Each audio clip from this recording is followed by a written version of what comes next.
asalaamaaleykum mbokk yi teel a talaata juróom-ñetti fan ci rabiu saani muy weeru rakki gàmmu di ñeenteelu weer ci atum junni ak ñeenti téeméer ak ñeent fukk ak juróom ci gàddaay yonent bi sallallahu alayhi wa sallam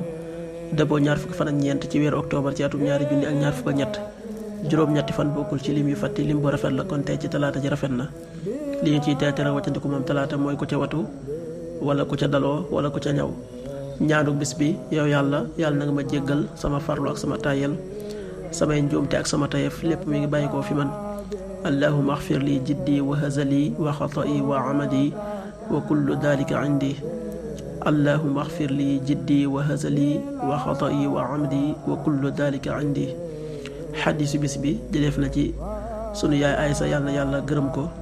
mu ne waxee foon na yonent bi sallallahu alayhi wa sallam ne ko diw dey faatu na te noppalu yonent bi sallallahu alayhi wa sallam daa di mer daa di wax ne ku ñu jéggali bàkkaaram kooku mooy ki noppalu xaddis bi Ahmad nettali na ko an Aïsata radiyallahu anha qaalat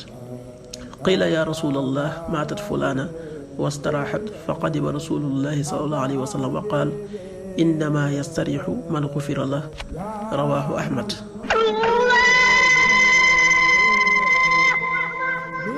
waxtu julli yi suba waxtoom dana tàbbi 5h45 juróomi waxtu yu tegal ñeent fukki simili ak juróom tisbaar 13h18 benn waxtu wu tegal fukki simili ak juróom-ñett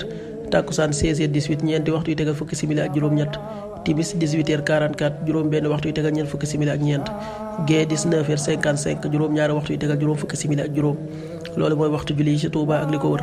bu fekkee nekkoo Touba soo ko féetee penku ñaar fukk ak juróom-ñaari kilomètre ju ne wàññil benn simili soo ko féetee sowwu ñaar fukk ak juróom-ñaari kilomètre ju ne yokkal benn simili soo ko féetee gànnaar wala Saalum téeméeri kilomètre ju ne yokkal benn simili